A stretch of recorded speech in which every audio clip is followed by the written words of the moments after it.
जय श्री कृष्ण प्यारे बच्चों। आपको मेरा प्यार और आपके बड़ों को मेरा नमस्कार। बच्चों, कैसे हो आप सब? थोड़े स्ट्रेस में तो होंगे ही। एग्जाम्स का दौर जो चल रहा है, सही बात है, थोड़ा स्ट्रेस होना भी चाहिए, क्योंकि पॉजिटिव स्ट्रेस हमेशा हमें अच्छे और सचेतन कार्य के लिए उत्स्फूर्त करता है, हमेशा एनर्जी देता है। थोड़ा सा पॉजिटिव स्ट्रेस हमेशा काम अच्छी तरह करने की शक्ति देता है। बच्चों, स्ट्रेस या कोई भी चीज अगर हम सकारात्मकता से ले तो हमें वो अच्छे फल या अच्छा परिणाम देती है, अच्छे रिजल्ट्स देती है।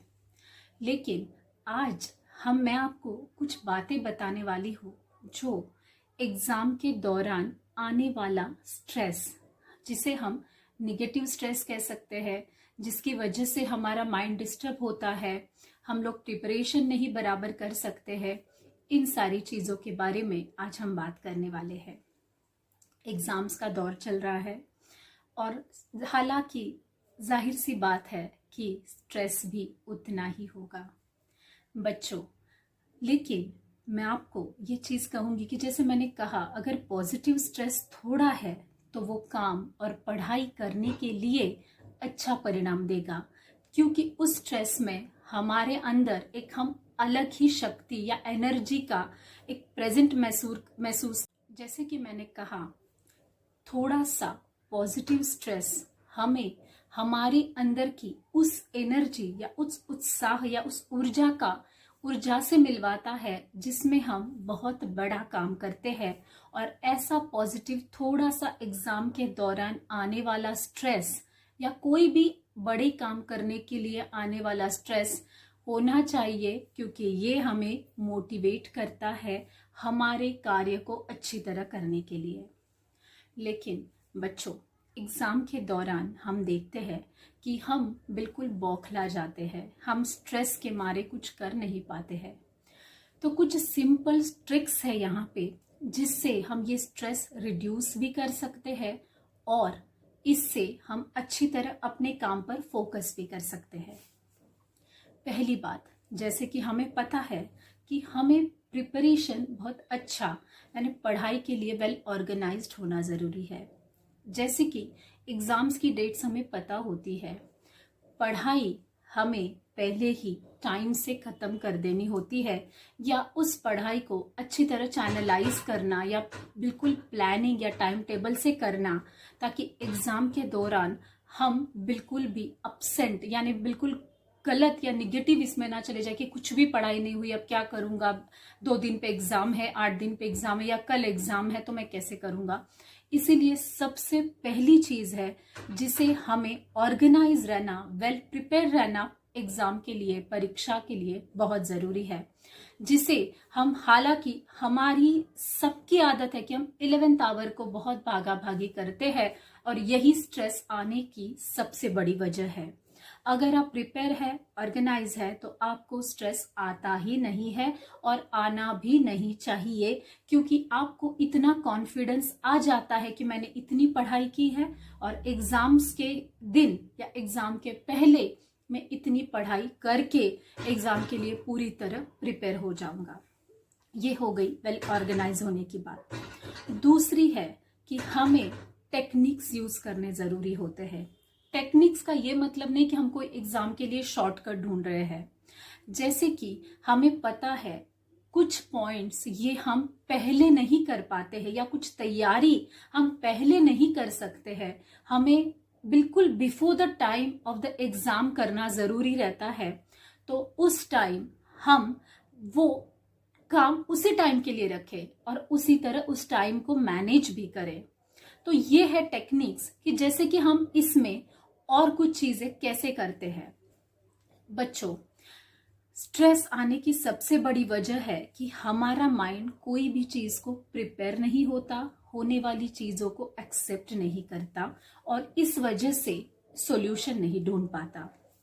अगर आप एग्जाम के दौरान काफी नकारात्मकता के भाव में है, या काफी सारा पोर्शन बाकी है, कुछ समझ नहीं आ रहा है, तो याद रखिए, अपनी बुक को थोड़ी देर के लिए बंद कर दीजिए। जैसे ही आपको ये फीलिंग आता है कि मुझसे कुछ नहीं होगा, तभी आपको बंद करके एक ऐसी जगह पे चले जाना है जो शांत और आपके लिए बिल्कुल अनुकूल हो, कंफर्टेबल हो। वहां पे आपको बैठ जाना है।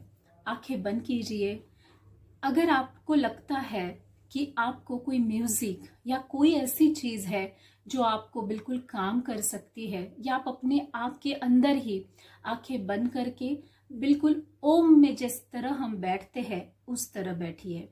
डीप ब्रीदिंग लीजिए, लंबी सांसें लीजिए और सोचिए कि आपको करना क्या है।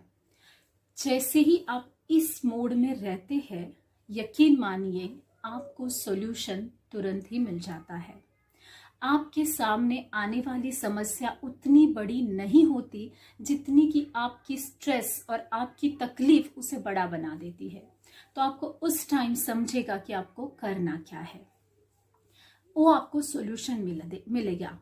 सेकंड, हर चीज में माइंडफुलनेस यानी सतर्क, सावधान रहे। अभी इस टाइम मुझे क्या करना है, क्योंकि काफी सारे ऐसे पल आते हैं जिसमें हम डिस्ट्रैक्ट हो जाते हैं। हम भूल जाते कि हमारे पास इतना ही टाइम सीमित है या इतना ही वक्त सीमित है, हम भूल जाते हैं। तो हमें हमेशा सतर्क होना चाहिए टाइम टेबल की मैनेजमेंट के प्रति। मॉर्निंग में की जाने वाली पढ़ाई बहुत अच्छी होती है। अगर हम ये मानते हैं और हमारे लिए लागू भी है, तो हमें मॉर्निंग में उठने का, सुबह पढ़ने के लिए हमें बिल्कुल भी आलसी या ये चीज को अवॉइड नहीं करना चाहिए। उस टाइम हमें आलसी नहीं बनना है। तीसरी चीज जो मैं आपको अभी बता रही हूं कि पढ़ाई में से ब्रेक लेना। जैसे कि बच्चों, हमारा सबका कंसंट्रेशन एक टाइम तक रहता है। जैसे कि किसी का 5 मिनट है, किसी का 10 मिनट है, किसी का 15 मिनट है, किसी का 1 घंटे तक है। तो अपना कंसंट्रेशन का पीरियड आप पहचानिए और बनती कोशिश इसे बढ़ाने की कोशिश करनी चाहिए। लेकिन अब अगर कल ही एग्जाम है और आपको काफी सारी प्रिपरेशन बिफोर वाली करनी है, तो आपको आपका कंसंट्रेशन अभी पता करना है। अगर वो 10 मिनट का भी है तो 10 मिनट पढ़ के अब 2 मिनट का ब्रेक ले। 2 मिनट के ब्रेक में आप वो चीज करें जिससे आप ताजा हो, यानी जिससे आपकी एनर्जी लेवल बढ़े, जिससे आप फ्रेश हो। वो ब्रेक आपके लिए ब्रेक ही रहे। ऐसा ना हो कि वो बहुत बड़ा हो जाए और पढ़ाई का टाइम ब्रेक हो जाए। ये ना करें। ब्रेक में आपको कौन सी चीज हमेशा अच्छी लगती है, बस वो उतना ही पीरियड वो करे और वापस आके बैठ जाइए। वापस 10 मिनट्स का पीरियड आता है, थोड़ा सा ब्रेक लीजिए। बच्चों, ये छोटे छोटे पढ़ाई के दौरान लिए जाने वाले स्ट्रेस को ब्रेक करते हैं, बर्स्ट करते हैं, खत्म करते हैं और आपकी कंसंट्रेशन बढ़ाते हैं। अगर आपका कंसंट्रेशन पीरियड 10 या 15 मिनट्स का है और आप 1 घंटा बुक लेके बैठे हो, तो यकीन मानिए वो 45 मिनट्स आप वेस्ट कर रहे हैं। वो 45 मिनट्स में आप जो भी पढ़ रहे हैं आपको कुछ ध्यान में नहीं आता है।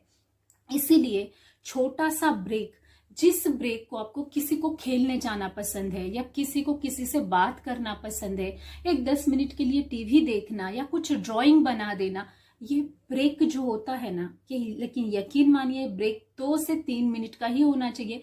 इससे ज्यादा मैक्सिमम 5 मिनट का ब्रेक ले सकते हैं अगर आपका कॉन्सेंट्रेशन 30 मिनट्स का है तो ये ब्रेक आपकी पढ़ाई को, आपको एनर्जी देता है, एक चीज की आपको अंदर से जो है एक पॉजिटिविटी देता है, वापस फ्रेश करता है पढ़ाई करने के लिए। इसलिए अपना कंसंट्रेशन पीरियड पहचानिए, पता कीजिए और उसके बाद में जबरदस्ती का ब्रेक आप लीजिए ही लीजिए। तो ये बात है। और उस ब्रेक में आपको सतर्कता रखनी जरूरी है, क्योंकि 5 मिनट हो गए हैं या 3 मिनट हो गए हैं, I have to get back to the study. मुझे पढ़ाई के लिए जाना है, मुझे पढ़ाई करनी है। अपने माइंड को इस तरह से प्रिपेयर कर लीजिए। चौथी बात, एग्जाम के दौरान हमेशा सकारात्मक मोड में रहे।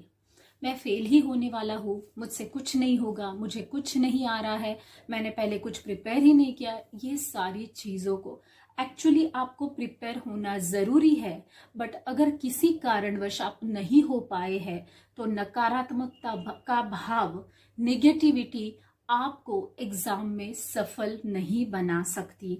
इसलिए सकारात्मक रहिए कि मैं ये करूंगा, मैं ये कर सकता हूँ, ये इतना इजी है, मुझे आ जाएगा। जैसे ही आप ये सोचते हैं, आपकी थॉट प्रोसेस आपके ब्रेन को सिग्नल देती है और आपका ब्रेन वो काम करने के लिए एक्टिवेट हो जाता है जिस पर आपने गिव अप कर दिया होता है। तो बच्चों, हमेशा एग्जाम के दौरान सकारात्मक रहे। ट्राई करें कि किसी से झगड़ा ना हो, कोई आपको डांटे नहीं। इसलिए हमेशा सबसे प्यार वाले संबंध बना के रखें। हर वो चीज करें जिससे आपको खुशी मिले और दूसरों को भी खुशी मिले, क्योंकि अपना सराउंडिंग सकारात्मक रखना ये अपने हाथ में है। उस दौरान आप कोई भी ऐसी चीज ना करें जिससे आपको निगेटिविटी का सामना करना पड़े, यानी कि कोई आपको डांट दे या किसी से आपका झगड़ा हो जाए। तो ऐसी चीजों को उस दौरान आप अवॉइड करें ताकि आपका मन शांत रहे। और एग्जाम के दौरान खुश रहना बहुत जरूरी है। खुश रहने से ये मतलब जैसे ही सकारात्मकता बढ़ती है, आपके अंदर खुशी ज्यादा बढ़ती है, क्योंकि ये मुझसे होगा, ये मैं करूंगा। अपने आप हमारा हार्ट खुशी से भर जाता है, क्योंकि ब्रेन सारे शरीर को हमेशा कमांड करता रहता है। तो जैसे ही सकारात्मक थॉट प्रोसेस ब्रेन को सिग्नल देती है, ब्रेन सब चीजों को एक्टिवेट और सब जगह ये मैसेज देना शुरू करता है कि सब ठीक है और अच्छा ही हो। अपने आप खुशी का भाव मन में रहता ही रहता है। तो खुश रहना एग्जाम के दौरान बहुत जरूरी है। चौथी बात, एग्जाम के वक्त हम हमारा डेली रूटीन छोड़ देते हैं, जैसे कि सुबह उठ के एक्सरसाइज करना, नियमित खेलने जाना या योगा या जो भी है, किसी से बात करना जिससे हमें अच्छा लगे। ये चीजें हम एग्जाम के दौरान अवॉइड करने लगते हैं। बट बच्चों, ये गलत है। एग्जाम के दौरान हमें एक्सरसाइज करना बहुत जरूरी है। योगा, मेडिटेशन जैसी चीजें करना बहुत जरूरी है, लेकिन कोई नई चीज ना शुरू कर देना जो आपने पहले ना की हो। एग्जाम के दौरान कोई नए एक्सपेरिमेंट ना करें जिससे कि आपके शरीर और आपके माइंड को डिस्टरबेंस हो जाए। तो जो आप रेगुलर में एक्सरसाइज करते हैं, क्योंकि एक्सरसाइज से शरीर एनर्जेटिक रहता है, शरीर एनर्जेटिक रहता है तो मन एनर्जेटिक रहता है, वापस मन एनर्जेटिक रहता है तो शरीर एनर्जेटिक रहता है। तो जब हम सुबह उठ के एक्सरसाइज करते हैं या अपनी पसंद का कोई खेल खेलते हैं, फ्रेंड्स से मिलते हैं, बस याद रखिए कि ये टाइम लिमिट कम रहे। ये टाइम आपकी पढ़ाई का टाइम ना ले ले, लेकिन ये सारी चीजें आप अवॉइड ना करें। एग्जाम के दौरान आपको मेडिटेशन करना जरूरी है, योगा करना जरूरी है, जो भी आपके डेली के एक्सरसाइज है वो करना जरूरी है। अगर आप दोस्तों से 1 घंटा मिलते हैं तो 10 मिनट मिलिए, लेकिन मिलिए। अगर आप किसी से 20 मिनट बात करते तो 5 मिनट कीजिए, लेकिन कीजिए। लेकिन एक्सरसाइज आप एग्जाम के दौरान अवॉइड ना करें, क्योंकि एक्सरसाइज हर वक्त जरूरी होती है। चौथी बात, आगे अच्छी नींद ले, सुबह फ्रेश रहे। जितनी भी आपकी नींद है आप उतनी ले, क्योंकि अच्छी नींद आपको फ्रेश रखती है।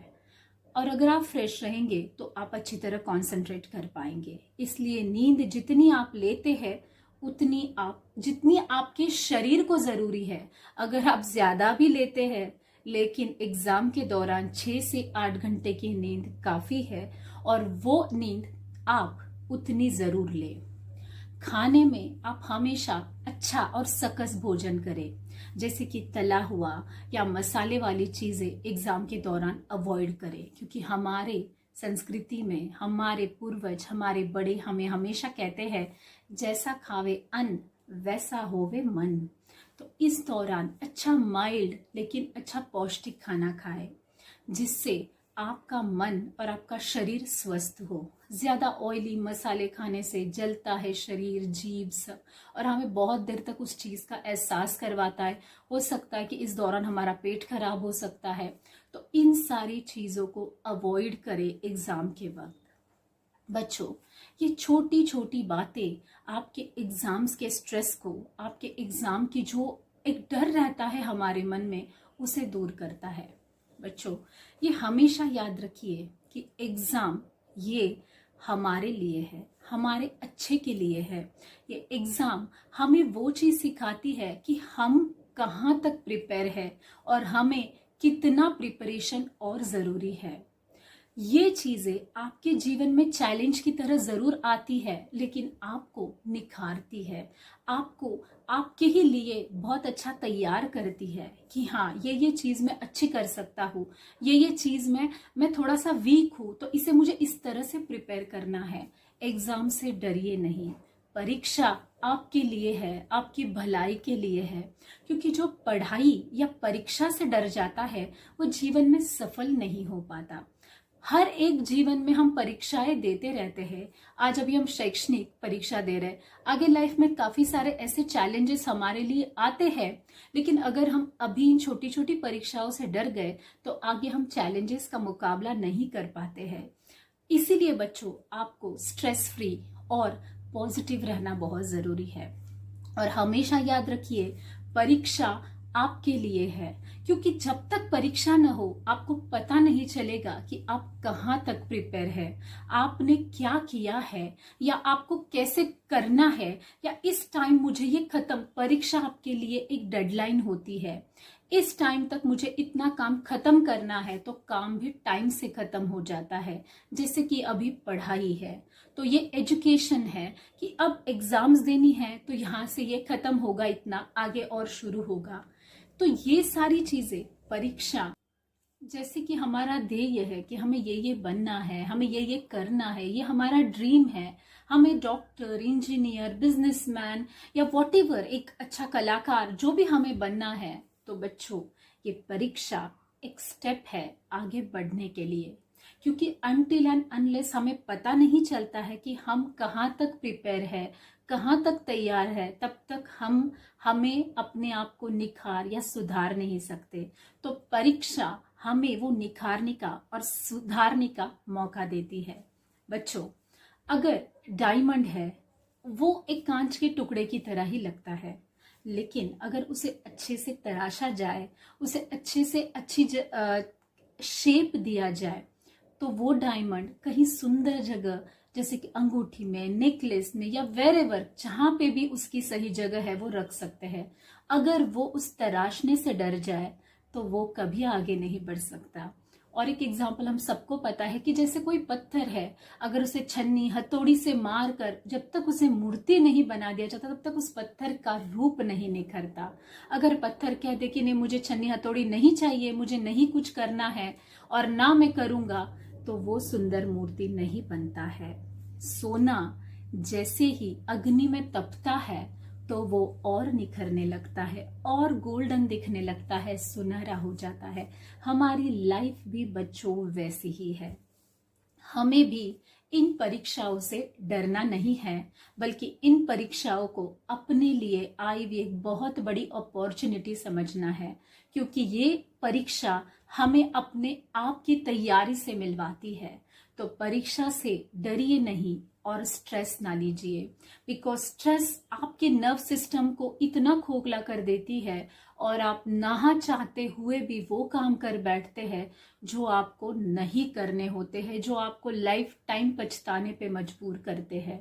इसलिए अपने माइंड को फ्रेश रखना, पॉजिटिव रखना अपने हाथ में है। तो बच्चों, अपने आप को जानने लगिए, पहचानने लगिए कि मेरा क्या है, मुझे कैसे फ्रेश रख सकते हैं, ऐसी कौन सी चीज है जो मुझे इन नेगेटिव थॉट से दूर रखेगी, इस स्ट्रेस से दूर रखेगी। अपने आप को जानिए, पहचानिए, अपने बड़ों की मदद लीजिए और ये जरूर कीजिए, क्योंकि ड्यूरिंग ये एग्जामों के दौर में आप हमेशा वो गलत काम करने लगते हैं, फिर मार्क्स कमाना, फिर पछतावा, ये सारी चीजों का डर आपको तब सताता है जब आप स्ट्रेस में होते हैं, निगेटिव थिंकिंग में होते हैं। तो सबसे पहले अपने अंदर चेंज लाइए, सकारात्मकता का। सब अच्छा होगा, ये सकारात्मक भाव है। तो हमें बैठना सिर्फ नहीं है कि सब अच्छा होता रहेगा, सोच ऐसी होनी चाहिए, लेकिन हाथ से कोशिश भी डबल होनी चाहिए। मैं कोशिश कर रहा हूँ और मैं इस तरह से प्लानिंग कर रहा हूँ तो मैं जरूर सफल रहूंगा, ये भाव हमेशा मन में होना बहुत जरूरी है। बच्चों, स्ट्रेस हमें कुछ नहीं देता, हमारी जो कोशिश है, जो अब तक हमने मेहनत की है, उससे हमें दूर लेकर चला जाता है, और जो सफलता हमें मिलने वाली रहती है उससे भी हमें कोसों दूर कर देता है। तो हमें ये स्ट्रेस से दूर रहना है और अच्छी तरह से प्लानिंग करना है। ये चीज है, और ये प्लानिंग और ये चीज तभी होगी जब आपका फुल माइंड शांत होगा, आप सकारात्मक भाव में रहेंगे, आप खुशी, सतर्कता और सावधानी से रहेंगे, तभी आप सक्सेस पाएंगे। तो बच्चों, एग्जाम के प्रिपरेशन के लिए थोड़ा पॉजिटिव स्ट्रेस मोटिवेट करता है, लेकिन बहुत सारा निगेटिव स्ट्रेस या बहुत ज्यादा स्ट्रेस हमें डिमोटिवेट करके असफल भी बनाता है। तो इसीलिए अपने आप को जानिए, सकारात्मक भाव में रहिए और हमेशा शांत दिमाग से रहिए, अपने आप को फ्रेश और एनर्जेटिक रखिए और सफल रहिए। बच्चों, मेरी आपके माता पिता से भी करबद्ध प्रार्थना है। बच्चों की एग्जाम्स चल रही है और मैं जानती हूँ कि सभी माता पिता अपने बच्चे की सफलता और उनकी खुशी के लिए हर वो कोशिश करते हैं जिससे कि उन्हें सफलता और अमाप खुशियाँ मिलती रहे। लेकिन फिर भी एग्ज़ाम के दौरान हम छोटी छोटी चीज़ों को कभी कभी इग्नोर कर जाते हैं। बच्चों के लिए एग्ज़ाम्स जितनी ज़रूरी है, जितना एग्ज़ाम के वक्त उन्हें स्ट्रेस फ्री रहना ज़रूरी है, उतना ही हमें उन्हें इन सब चीज़ों के लिए मोटिवेट करना भी ज़रूरी है। वो जब भी कोई बात कहते हैं, अपनी प्रॉब्लम शेयर करते हैं, तो हमें उन्हें सकारात्मकता देनी चाहिए। हमेशा उन्हें फ्रेश लगे ऐसा वातावरण घर में होना चाहिए, ऐसा भोजन वो खाए, इस कोशिश में रहना चाहिए। वो अपना डेली रूटीन जिससे वो रिफ्रेश होते हैं, फ्रेश होते रहते हैं, मोटिवेट होते हैं, एनर्जेटिक रहते हैं, इन सब चीज़ों के लिए हमें बच्चों को सदा मदद करनी चाहिए। क्योंकि जितना बच्चे हमारी बातें मानते हैं, माता पिता है, दादा दादी जी या जो भी श्रेष्ठ ज्येष्ठ घर में है, उनकी बातें जितना बच्चे मानते हैं, जितना उन पर विश्वास करते हैं, उतना वो किसी पर नहीं करते। तो एग्जाम के दौरान, परीक्षा के दौरान घर का वातावरण और हर वो चीज़ जो बच्चों के लिए है, वो बच्चों के अनुकूल हो और उनकी परीक्षा में उन्हें स्ट्रेस फ्री और खुश और सकारात्मक रखने में हमेशा मददगार रहे, यह कोशिश हमें ज़रूर करनी है। तो बच्चों, all the best. Stress free रहिए, खुश रहिए, सकारात्मक रहिए। सब अच्छा ही है, अच्छा ही होगा, ये भाव मन में रखिए और कोशिश करती रहिए। All the best. आप हमेशा सफल रहेंगे। जय श्री कृष्णा।